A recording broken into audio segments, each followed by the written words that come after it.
hear it.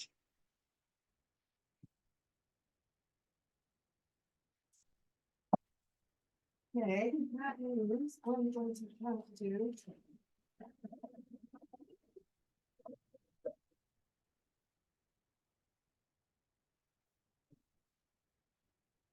How do I want to do this?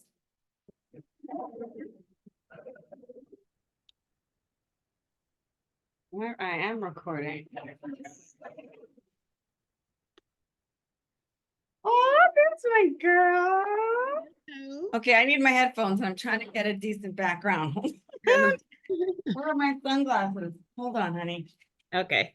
Hope my computer doesn't fall off the chair. Where are my sunglasses?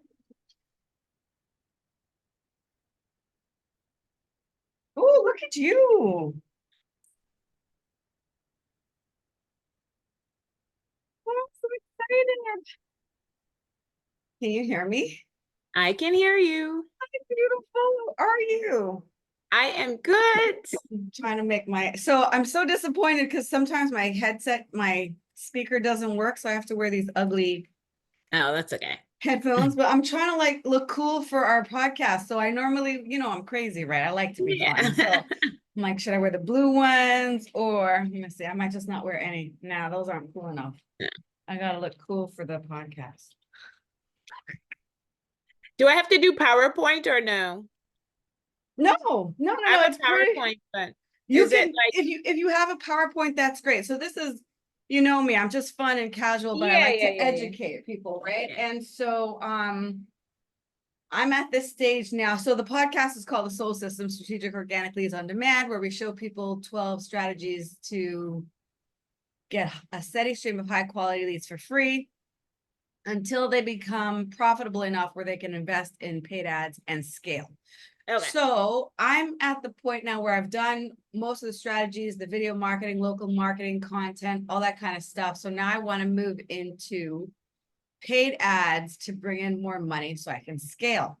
Yeah. And so when I do research on scaling, obviously you need to have efficient operations, a management team.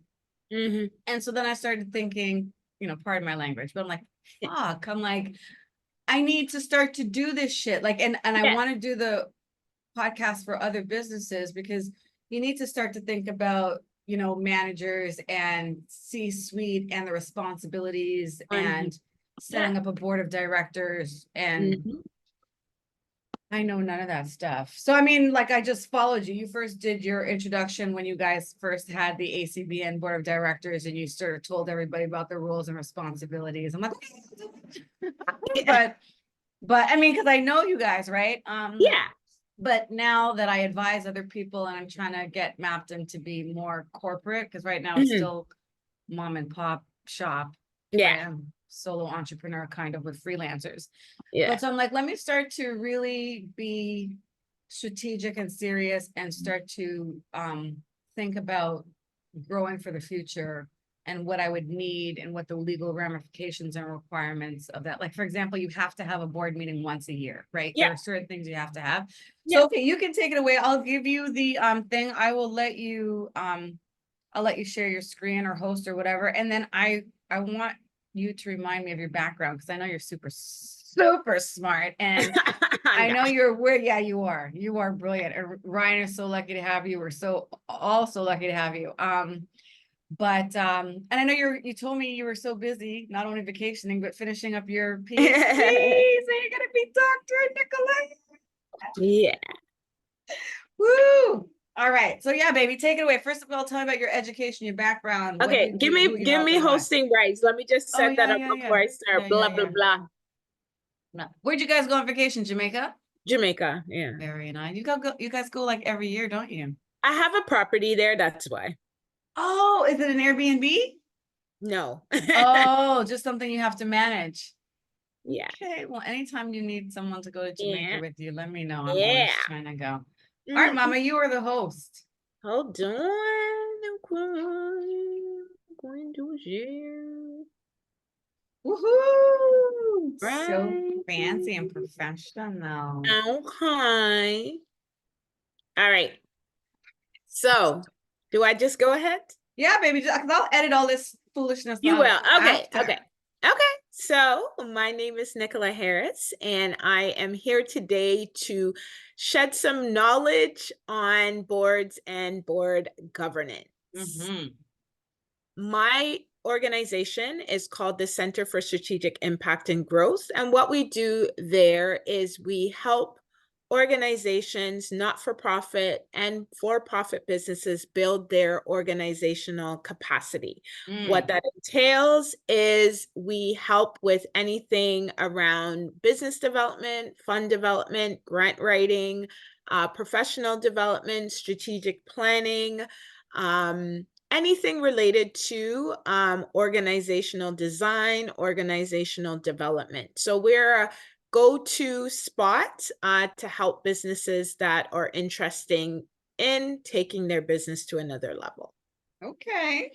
All right. So I know we're going to talk, Nakimbe, today about boards. So I Yeah. wanted to really start talking to you about the fact that there is just not a one-size-fits-all board model. So when we talk about board of directors, typically you have boards on whether it's a for-profit business or a not-for-profit business. And it's important as a business owner or a member of a not-for-profit organization to understand what type of board do you need for your organization, because different organizations are going to require different types of board. A board in itself is a group of individuals who have a common interest in an organization. For not-for-profit, it's typically around a common social goal or purpose that the organization is aiming to address. Or for-profit, it might be a financial interest or stake in the business. But the board of directors don't get any of that financial stake. They're just there to help the company grow. So for not-for-profit, yes, there's no, funds attached to, membership, but in terms of for-profits, there are some for-profit boards that do allow for monetary funds to be transferred to their board of directors. Okay, and before you jump into this, can you give me a little bit of background about your education, how you got into this? Like what makes you interested in this? Why are you studying this? What's your doctorate in? Sure. So I just recently completed my doctorate in education, but specifically it's related to organizational development. And how And long did that take you, and why? 5 years, Where's your interest? five Okay. hellish years. No, 5 years. I am a lifelong learner. So it was my pleasure to continue my education and knowledge in the area. I became very, very passionate about leadership because I saw in my own journey that there wasn't a space for people that look like me in leadership. When I read theories, articles, they were not being written or speaking about me. So anytime I identify a gap, I want to be able to go right in. So that is why I wanted to complete my dissertation in leadership. So my research has been and specifically relates to Black entrepreneurs. I've been exposed to a number of different projects that are centered on Black entrepreneurs in Ontario, Canada. But specifically, my doctorate and dissertation was looking at training. I'm very big on education. I am a student of Paulo Freire that tells us that education will liberate the oppressed. Yes. And so does it mean formal? Some people might get it twisted. I'm not talking about formal book knowledge. It's just education in general. So my dissertation is focused on decolonizing leadership curriculum or training. So I looked at a local program from the Afro-Caribbean Business Network who operates a 6-month entrepreneurship program. And I interviewed a number of the participants to ask them about what was the impact in attending this program. And not surprisingly, the main themes that came out around the research are, number one, the amazing amount of knowledge that was transferred to the participants. The second theme was around the importance of cultural identity. And I know you know what that's about. And the third was community. And I know you know what that's about. So all of these things were things that the participants said they felt they got from the program, and that if they were going to attend another training or program, community, knowledge transfer, and cultural identity were key areas that they felt helped to impact in a positive way their entrepreneurial journey. Wow. God bless you, Nicola, baby. God bless you, baby. Just real quick, I just want to interject selfishly here because you're talking about all of these theories and paradigms that don't match us. And when I was at University of Toronto, I was studying environmental resource management, and they said that there was a correlation between your education and socioeconomic status and your propensity to care about the environment and recycle, etc. But in our community, whether you were Black and rich and sophisticated or not so well off, like people would be throwing stuff in the garbage all the time. So I'm like, this theory doesn't fit with my culture. So when I started doing research, I found out, again, we have to read journal peer reviews and stuff, right? Yeah. So I found out that due to slavery and segregation and hangings and lynchings and segregation, we couldn't go in pools. You know, we aren't going to go in the wilderness on a camping trip. We go on a wilderness and a camping trip, we're dead, right? And so we Black people had a very different, well, in North America, in Africa and the Caribbean, we have a different relationship with nature, right? But here in North America, the relationship with the environment is a little bit different. So I was like, nix that theory, and I came up with my own theory called the EVIV model, which is the ethnocultural values and influences on environmental behavior. Yes. So when you say, so I just had to say that, because when you say that some of the paradigms that they talk about in academia don't apply to us culturally, I completely identify. So anyway, I'm so sorry. Thank you for that introduction and the great work you do for leadership in our community. I love you, and I'll shut up now. Okay, so let's move along to boards, because I think this is valuable information. So there, as I mentioned, one of the big areas of need is that many people, they have an organization, they want to start a board, but they're not sure what type of board they need. So always in business, we want to look at our mission, what is our purpose, and what is our vision? What are we trying to accomplish? So depending on where you are in terms of your business journey, sometimes you might need a governing board. That this governing board really will lead the organization in terms of what is the particular direction. And a lot of times you will need this type of board when you're probably along. So you're not in the beginning stages, maybe you're mid to later stage organization, and you don't need folks that are going to roll up their sleeves. You need folks that are going to just help to strategy. So I know, Nakimbe, you are a strategy person. So you will need organizational participants in your board that are going to help to just manage and sustain the organization. Now, a working board is what the title says. This is for more early stage organizations and businesses that are needing board of directors to roll up their sleeves, often doing programs and services, really being hands-on on a day-to-day basis to help the organization scale or, increase their impact. An advisory board would typically be, again, for organizations that have been around for a while. You might look at, some historical organizations. For example, in Toronto, we have the Jamaica Canadian Association. I would surmise their board is more advisory because this is an organization that's been around for over 40 years. Yeah. So they don't require that hands-on. They just require people, elders to give opinions, etc., on different things.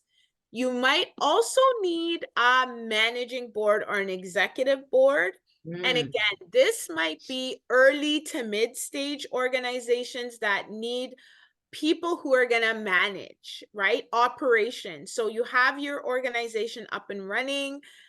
You might need these individuals to not so specifically on a day-to-day basis, but maybe, you know, put a hand in on occasion as it relates to operations.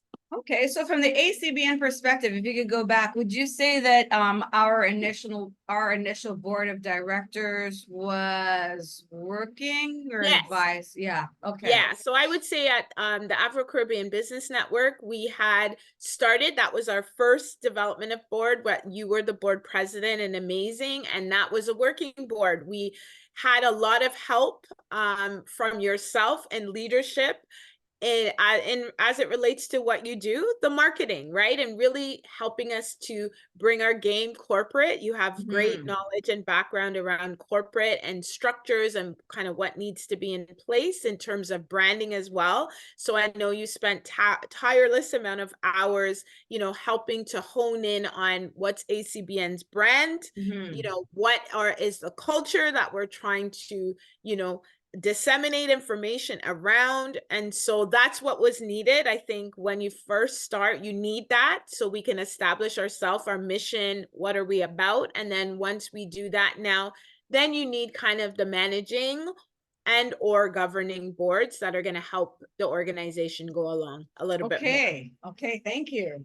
Yeah, so we have two more. So I think a lot of people don't know that you can and do have boards that are specifically related to fundraising. And this is a lot of where I do my consulting business is people need money. And so this is an active role that your board can implement, and that's really developing funds for the board. And lastly, we all know that governance, proper management is important. So another type of board that some organizations might need, and I would say again, maybe more early stage, is a policy board. And so these individuals are going to really stick to implementing and developing the policies that the organization is going to need to move forward and to sustain. Okay, so is it the CEO? So if you're a small company and you're looking to grow, you're looking to scale, you're looking to bring people on board, it's the CEO who makes the decision about the kind of board we need. We need a fundraising board, a policy board, a working board. Exactly. I think the CEO or the executive director would be in the best position to make that decision. We know that nothing's finite. So it doesn't mean that if today we said, okay, we need a working board and maybe 6 months from now, we've done a lot of great work. It doesn't mean that we can't change that. But I think I want to just transmit that it's important to identify and be really clear about what type of board, because as you know, Nakimbe, it takes different people. The people who are going to be on the working board and like yourself, rolling up your sleeves are very different than the policy board, right? People who have a policy mindset and, you know, very interested in policies. So that's why it's so key to identify what type of board you're going to have so that you can recruit the appropriate members for the board. Wow, I'm excited to hear about the recruitment process. Okay, thank you for that clarification. All right, so the role of board of directors. Okay. Right. So as you mentioned, I think there is some misnomer or misunderstanding about the role of a board. And the role of the board really is to oversee the organization. So you do have the role, and I'll talk a little bit further about the role of the executive director or CEO, but essentially the executive and CEO are responsible to the board. So it really is the board that has ultimate accountability for the organization. And I think that is a point that many people don't understand. The accountability stops at the board. And so I will talk more about some of the logistics and legislation and other responsibilities, but I want people to know that if you are on the board, a board, do not take it lightly, because you can be held liable for operational things that happen with the organization. Could be financial, could be operational. You will be responsible. The executive director or CEO equally might be responsible depending on what the situation is. But I think it's key for people to understand that it is the board firstly. If, for example, Nakimbe, I was going to sue a particular organization, the board of directors would be the first line that I would be suing, because Before the CEO or VP or before owner. before the CEO. So I think that's important for folks to understand. They are governing the organization. The executive director or CEO is just an employee and should be doing the instructions of the board. Okay, thank you. Okay. Yeah. So I'll go into successful boards. What we know, as I mentioned, is the key to a successful board is knowledge. And so in my work, I know a lot of people that go on boards and they don't really understand the ramifications or implications or their roles and responsibility. So I think any successful board, you would need to have a good understanding of the mission and the vision of the organization. You need to have a good understanding of not-for-profit, if it's a not-for-profit board that you're operating in, or if it's a for-profit, what does it mean to be a board of director on a for-profit and or not-for-profit? You also need to understand the bylaws. So every organization would have bylaws, and the bylaws are what governs the organization. It is the rules. And so any good and successful board will have up-to-date and appropriate bylaws. Also, they will have appropriate rights and responsibilities of the board. And for many organizations that have staff, you would have the same rights and responsibilities for staff. But for some organizations that are not there yet, they might not need that type. So question for you, if you don't, so again, a CEO starting to look at growing and they know about boards, would I hire a board of directors advisor to guide me, or how does a co-executive director or CEO or owner, how do they go about setting up the board? Because you're talking about bylaws and roles and responsibilities. And now with AI, I would just be like, hey, this is my business. I'm going to set up a board of directors. What kinds of roles and responsibilities and bylaws should I have? But prior to that, I wouldn't have known what to include in a bylaw. I mean, again, I'm privileged enough to have had the guidance of you, but outside of you, I've never had any guidance. How would one, unless you're going to get into that later, how does one come up with bylaws and roles and responsibilities? Okay. Great. Yeah. So I think it's a great question. That is part of the work. There's many consultants out there that focus on board development. So I think it would be to identify potentially an expert or somebody who has some knowledge of board development. It is a craft. And it is a process, but I think you've also raised a great point. There's tons of information on the internet around how you do that, but I think the information, where the gap is so much information, and it's not so much about not being able to find information, it's about implementation. And I think that that's where a lot of organizations and businesses suffer. They can find information, but if you don't know how to implement a plan as to how you're going to develop your board, then that's where you're going to fall short. So I would say to folks that identify, there might be many areas in the board development process that you can manage, right? That you think, okay, I can manage this piece. But for the pieces, like you said, the bylaws that maybe you're not a policy person, you've never done that before, that piece of the board development might be something you farm out to somebody else. Thank you, my love. Thank you. Okay. No worries. So when we talk about the board, you mentioned there is a nomination process. So I also want to share with folks that board members need to be voted and nominated. So first you need to nominate. So Nakimbe would know and can attest that when we were in the board development process for the Afro-Caribbean Business Network, there was a nomination process, and Ryan Knight, who is the co-executive director, put Nakimbe's name forward to be the board president. And so the nomination, then there was a vote, and Nakimbe was voted the president unanimously. So just again, to let folks know that you must nominate. It's not Nicola likes Nakimbe and Nicola's just going to put Nakimbe in the board president role. You need to nominate. And so what that means is you need to go to your membership and give a list of, these are the nominations for the president. These are the nominations for vice president. These are the nominations for treasurer. These are the nominations for secretary. And these are the nominations for members at large. You also need to give people advance notice. So an annual general meeting is where you would vote in your board of directors, and that should happen once a year. You need to give the members at least 2 weeks written notice. And best practice would be 30 days or as long as possible, right? You need to give people enough time to get information. Typically, when I'm involved with board development, you would say, these are the nominees, and Nakimbe would remember. We also asked Nakimbe and other nominees for a bio.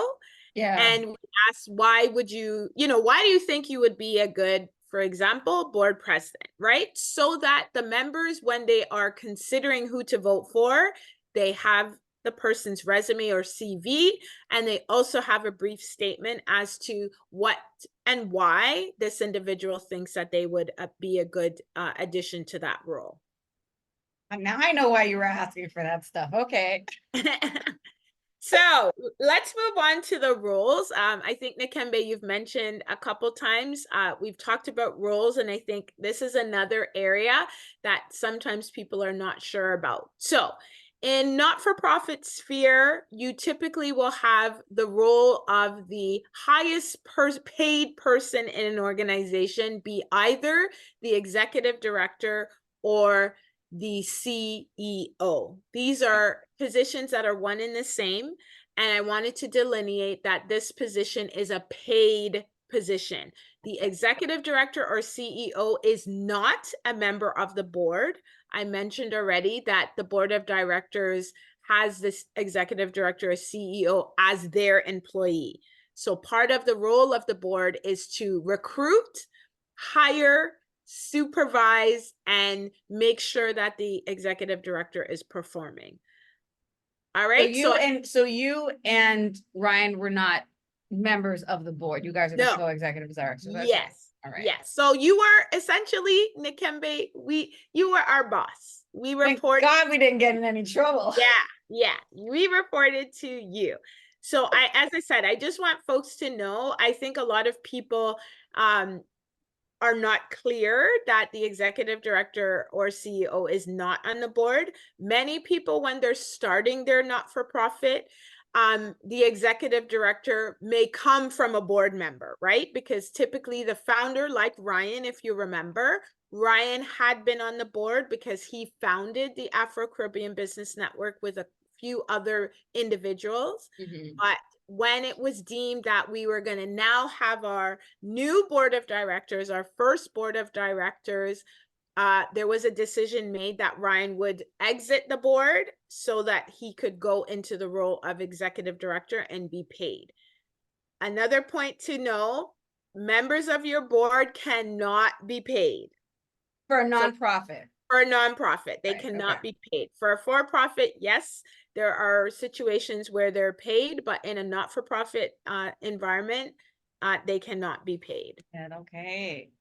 All right. So our next, and we talked about Nakimbe's role as president. So the head of the board can be, you will hear titles like president or chair. They are one and the same. One is not better than the other. It's just a preference. Okay. So the president or the chair generally is part of the leadership team. And so the leadership team would make up the executive. So the president, the vice president, the treasurer, the secretary, and the executive directors. So do you have to have a minimum of 5? Because you always say those. You have to have a minimum of 5. A treasurer, secretary, blah, blah, blah. Okay. Yes, you should in the executive. You should.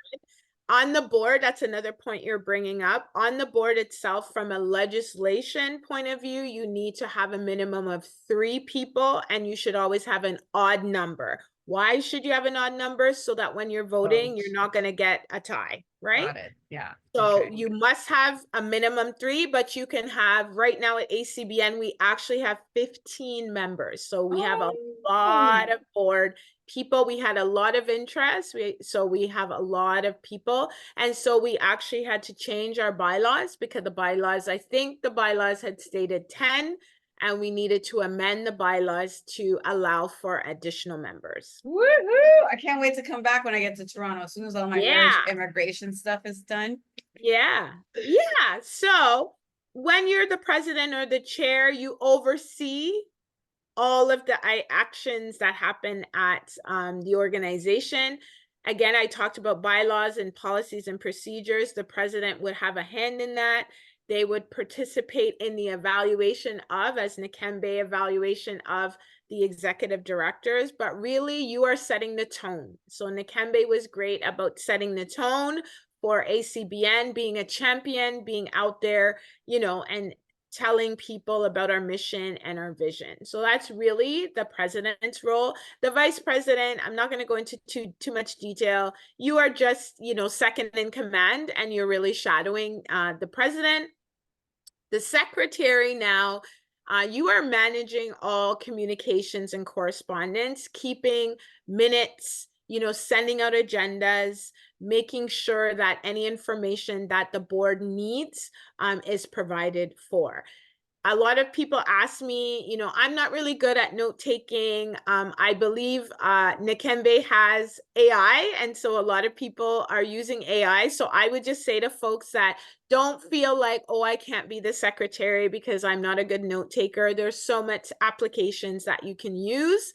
It really is just around somebody being kind of coordinating and making sure that minutes are sent out, etc. But I think this whole notion of note taking, I think that shouldn't be a deterrent to people for this role. If you're, you know, you're not interested in being the vice president or the executive, but you want to be on the vice president or the president, but you would like to be on the executive, I think the secretary is a great role for you to kind of get your feet wet.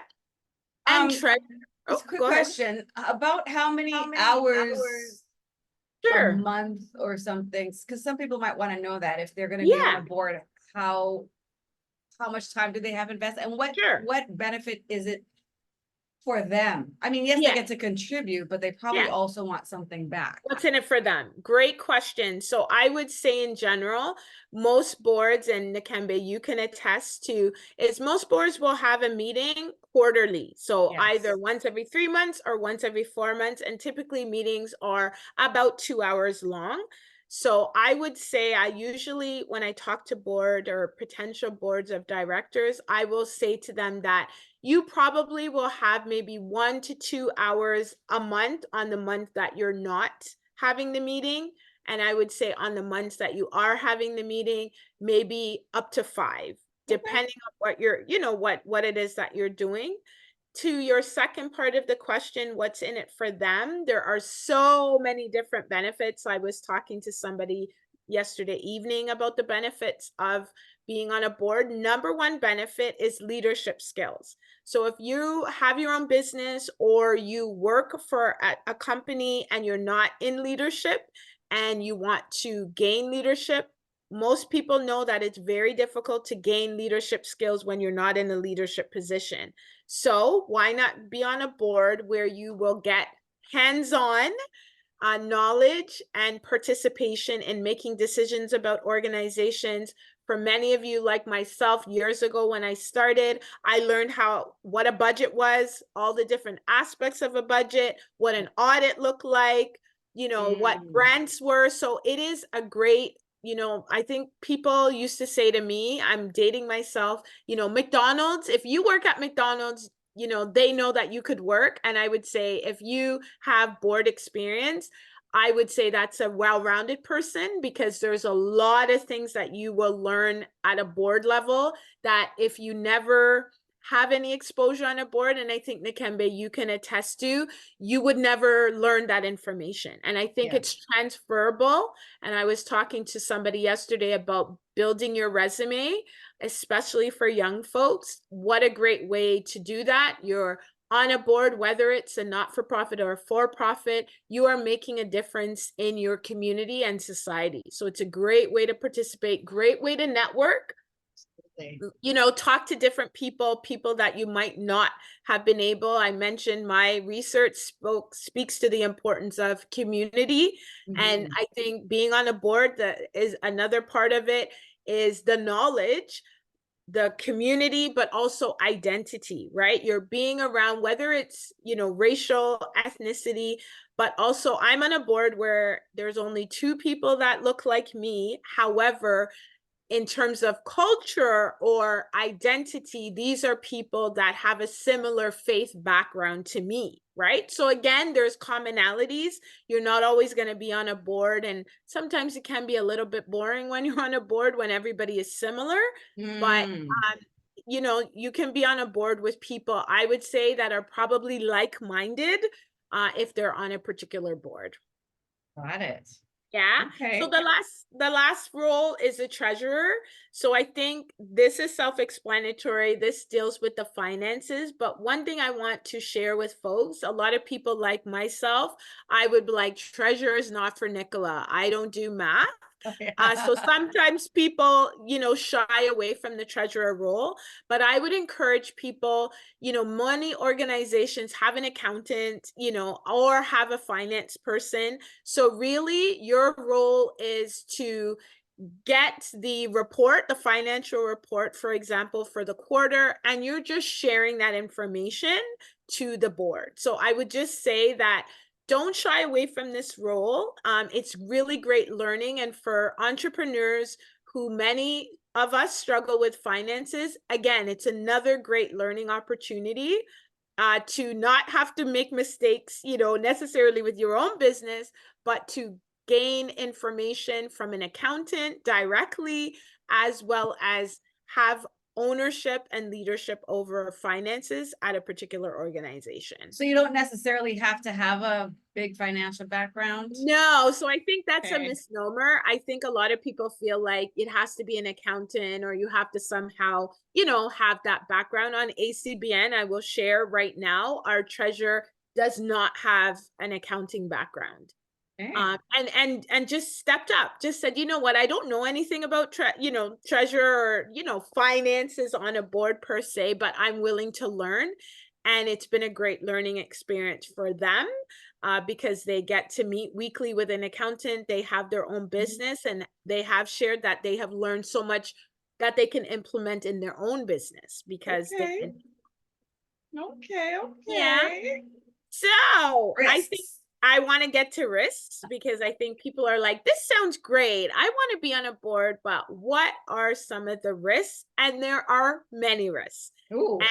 Part of part of what I like to do in talking about board governance is sharing the risks, because I think when we make decisions to do anything and to commit, it's important that you have all the information you need to make a good decision.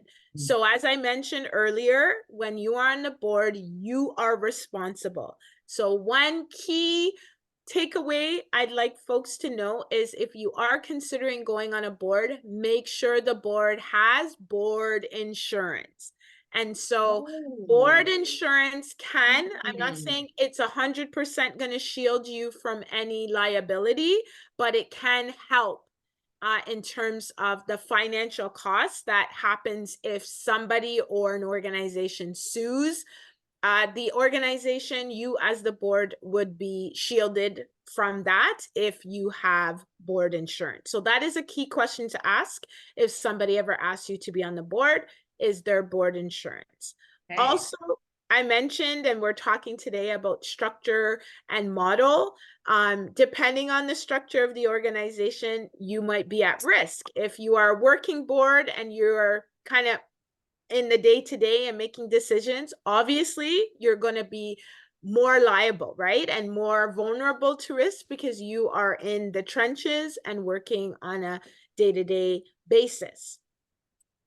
In terms of finances, I mentioned if somebody sues, but in terms of the finances and taxes, so one thing I hope people know, and if you don't, please listen up. If you are on a board for an organization and they haven't done their taxes, or they owe the government, maybe the organization doesn't have money to pay the taxes, you would be personally responsible.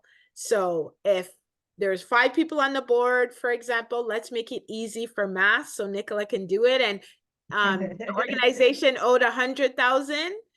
Each person would need to cough up 20 grand. 20 grand. Ooh. Yeah. So I And think that's so funny because that's really interesting to know, because when I started my business, I purposely incorporated it so it would be separate from my personal yes, finances. yes, And now it's like, oh, but if you're on a board, yes, it's different. So yes, it's different because you are okay. personally on the board and you're responsible. So it's almost, great point, Nakimbe, it's almost like a sole proprietor, right? If you are a sole proprietor and you owe taxes to the government, Nicola would be responsible for paying that.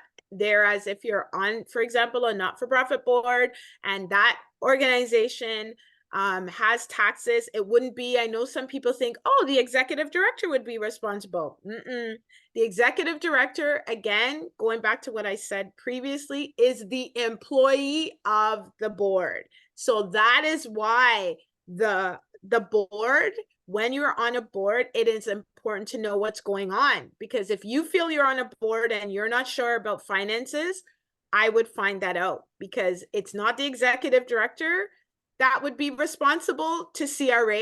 It would be you. You might fire the executive director after because maybe, they mismanaged or weren't, managing the operations properly.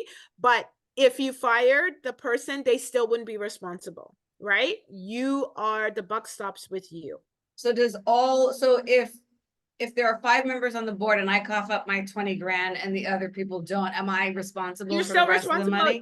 Yep. Everybody would be responsible.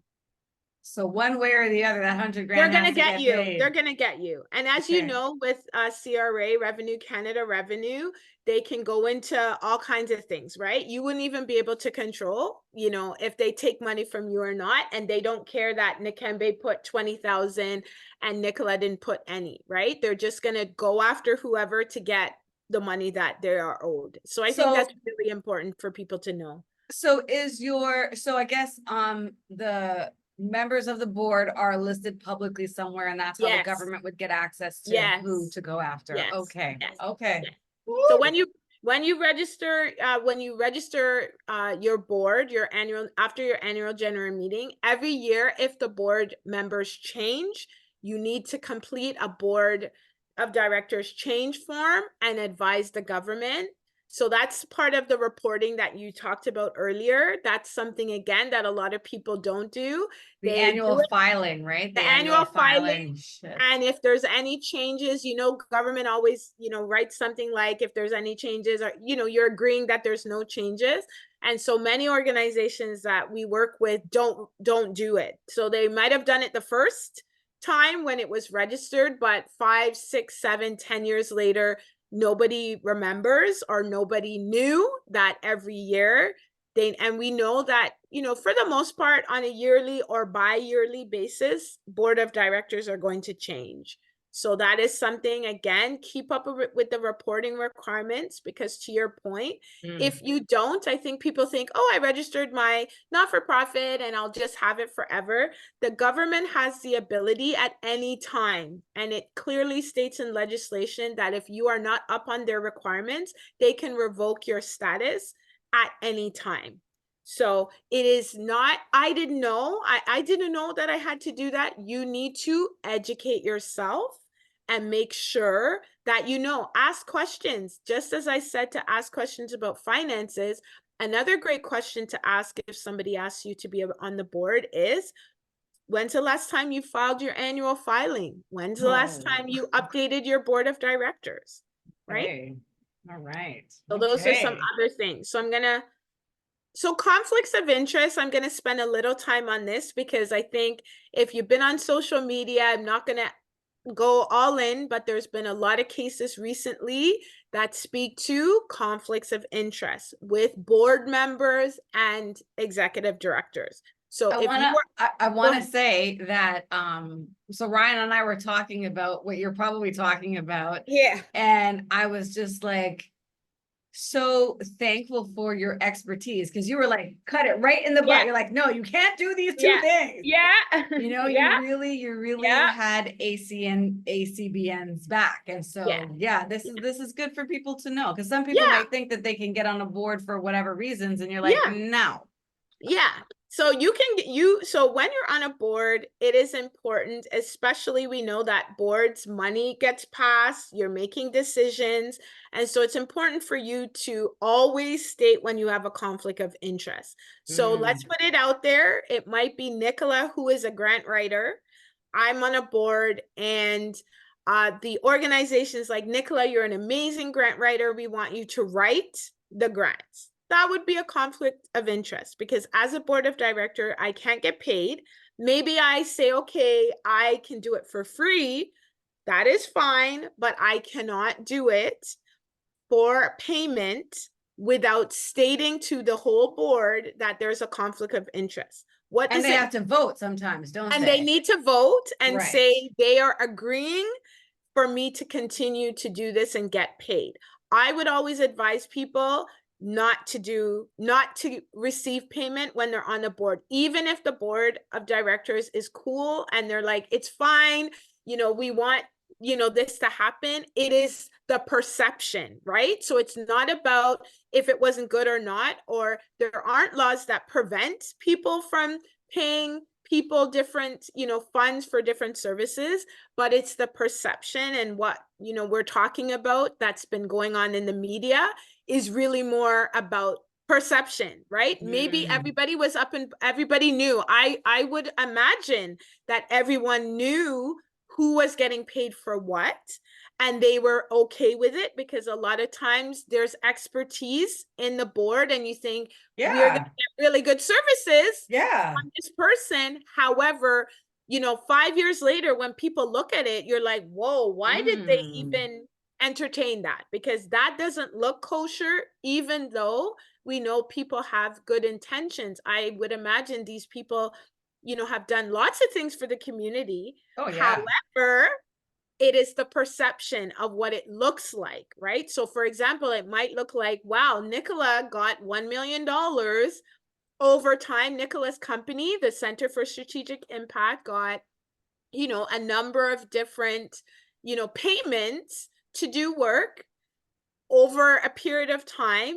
And why was that? How come there aren't other grant writers, right? For example, that, you know, the Afro-Caribbean Business Network might use, you know, why is it that, you know, this individual is getting and others are not? So I think it's the perception. So I would always advise people, you always have to state your conflict of interest, but I would state it and don't even entertain it. Like, it's not even worth it at the end of the day.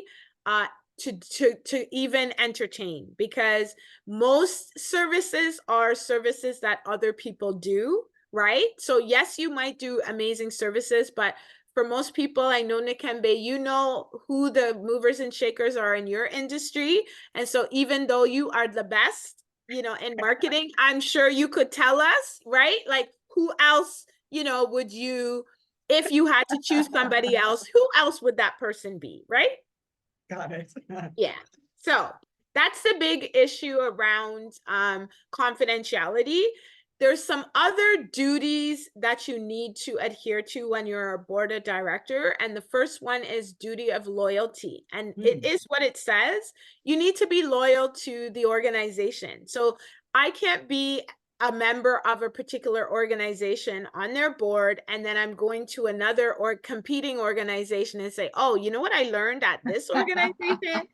You should go after this, right? So you have to keep information confidential. The next duty is duty of care. And I think this one, again, is one that it seems pretty simple, but sometimes people are challenged by this one.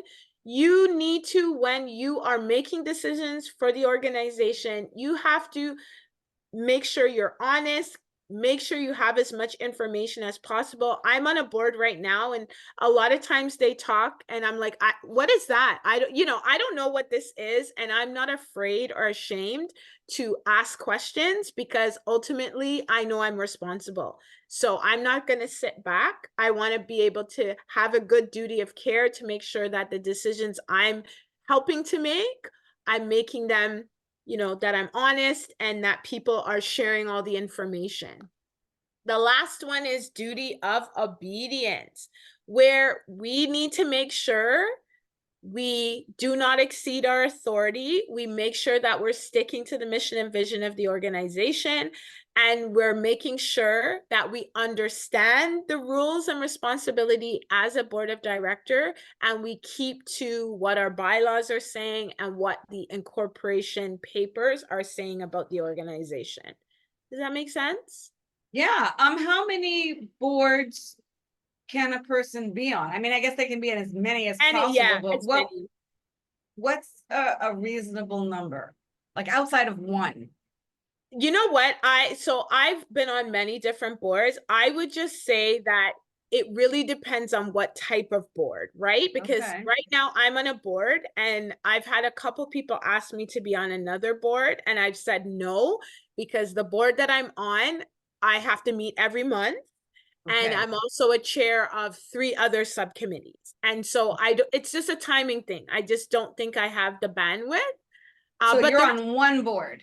One board. Okay. But as I said, I meet on a monthly basis, and this board, they want you to be a chair of at least 2 other subcommittees that meet on a monthly basis. So you can imagine, I probably spend at least 10 hours or more on this one. What kind of organization is it? Yeah, organization. I'm not going to share. Okay. But it's a big, no, I mean, it's Catholic Charities of Ontario. So it has a huge reach. There's a number of member agencies. So there's a lot of work to be done. We do allocations for grants, professional development. We do a lot of different things. So I would say it's probably the most intense board that I've been on. And what motivates you to be on this board? Well, for me, again, it's partially goes back to what I shared about leadership. When I was on a subcommittee of organization, and nobody looked like me. It took me 3 years to get, and I say this publicly, they know, it took me 3 years of begging to get on the working group. It wasn't even the board. And I was the youngest person on there, and there was nobody else. And to this day, there's nobody else that looks like me on that working group. And I said, you guys need to change that. Like, that's not speaking to community, right? So if somebody likes an organization, would they just look up the board and say, hey, I'd like to be considered the next time you have? Okay, that's what I did. Very cool thing. Yeah. Yep, okay. Yep. And I was talking to somebody, a young woman yesterday, about the same thing.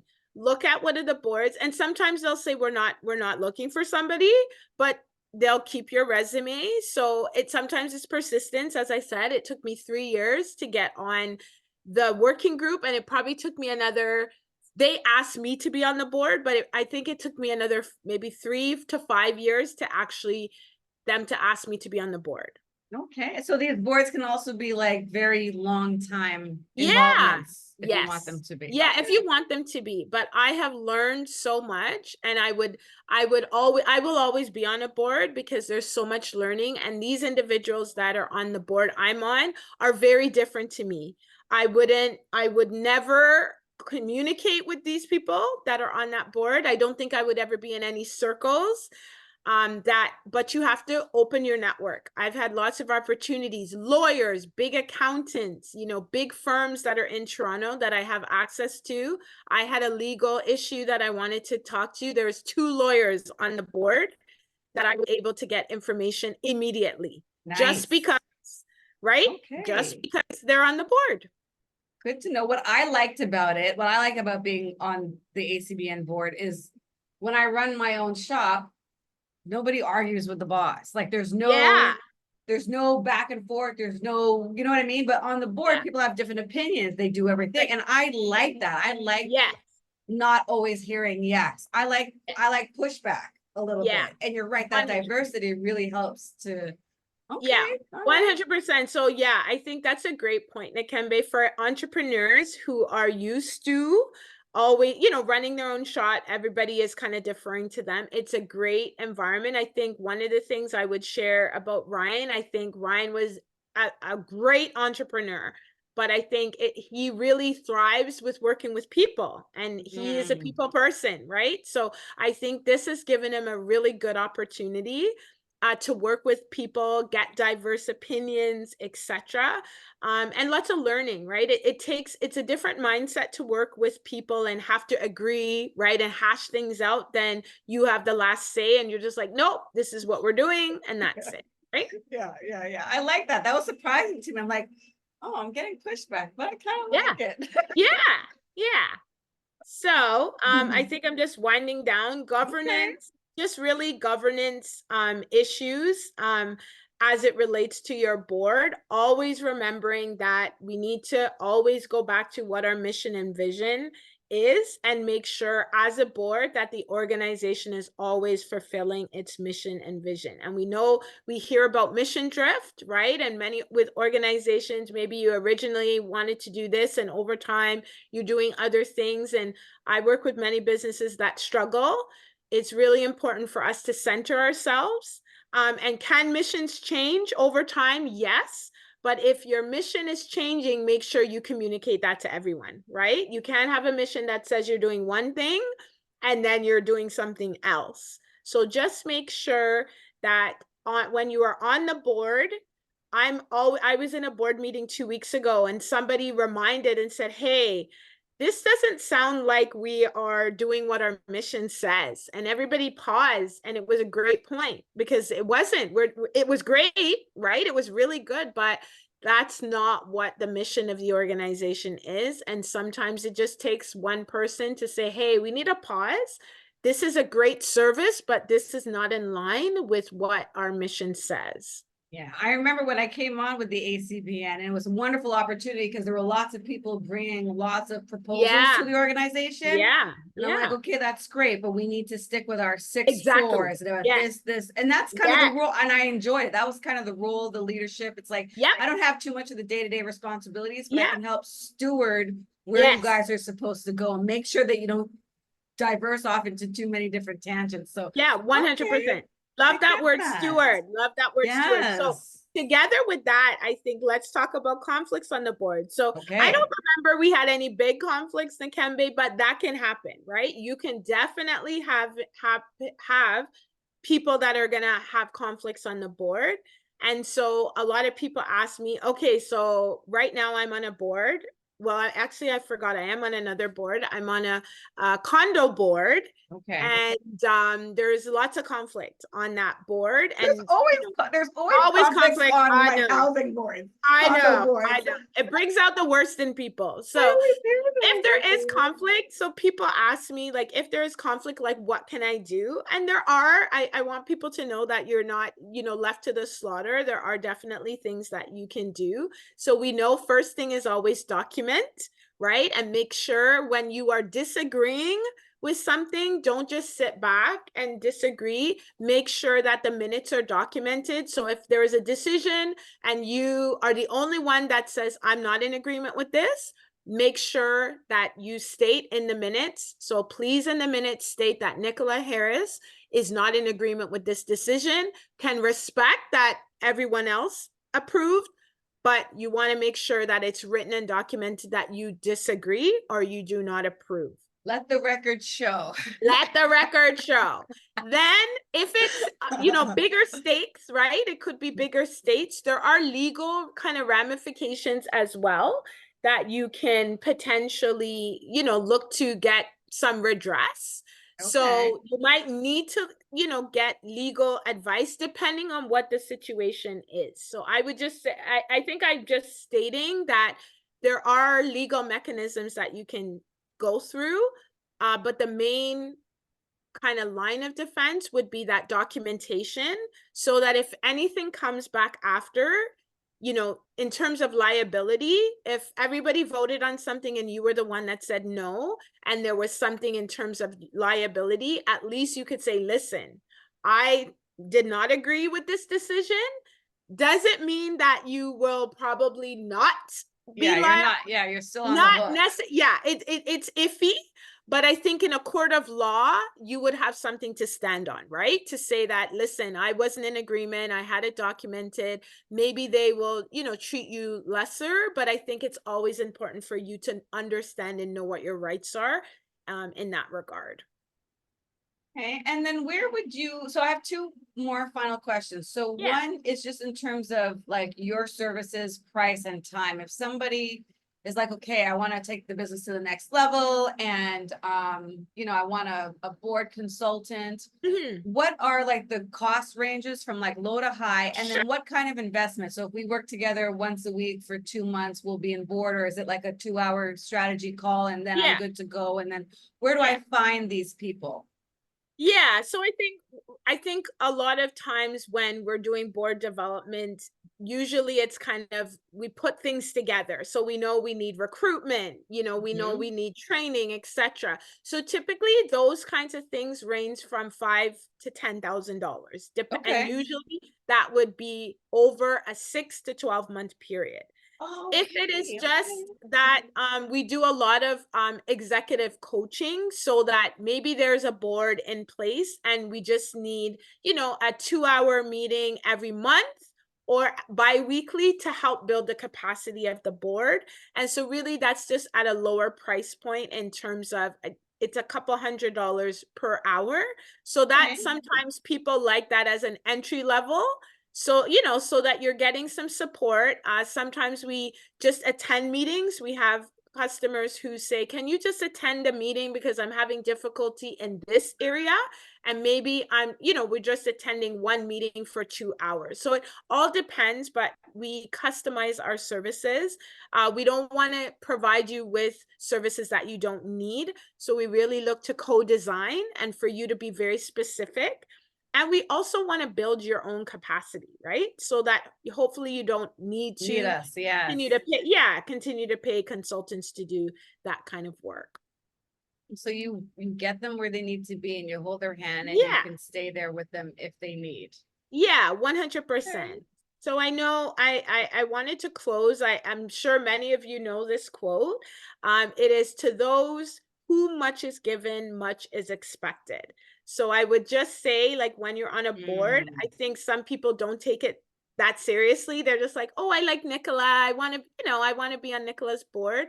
But I want people to know that you need to really take it seriously and a lot is expected. Don't take it lightly. Understand your role, understand risk, liability, and ask questions. If you feel like you don't know something, then you need to ask the executive director, ask the people who have been designated at the organization that know the day to day. Get to know the staff. I know, Nakimbe, you were great about getting to know the staff, getting to understand on a day-to-day basis, because that's the other thing with the board. A lot of times you're disconnected from what actually happens. You need to know the culture of the organization. And how do you know that? Talk to the staff. If the executive directors are doing a horrible job and creating, a horrible environment, I think if you are board of an organization and you're going in the community and saying to people, hey, I'm the president of this board, I think you might want to know that, right? You might want to okay. know how staff feel and how they're treated. That's true. And recruiting people, how would one go about looking for board members? Yeah, so I think my experience with recruitment of board members, I think the best recruitment is always like networking, Your warm word of network? mouth. Yeah, your own network. We do recruitment in there's a number of platforms such as here in Ontario, Canada, we use Charity Village a lot. There's Volunteer Canada, but I think a lot of people don't have a lot of time to vet people, so I think it can just be easier if I know somebody that I think would be really good. Then looking in our network at ACBN, we have 6,000 members, so we didn't have any difficulty finding people and being able to get referrals. So even if somebody, we had a lot of people just reach out to us, but these are people that within the members, somebody might know that person and was able to speak to that person. So I think it was amazing. We had a really good recruitment process in the last time that we did recruitment.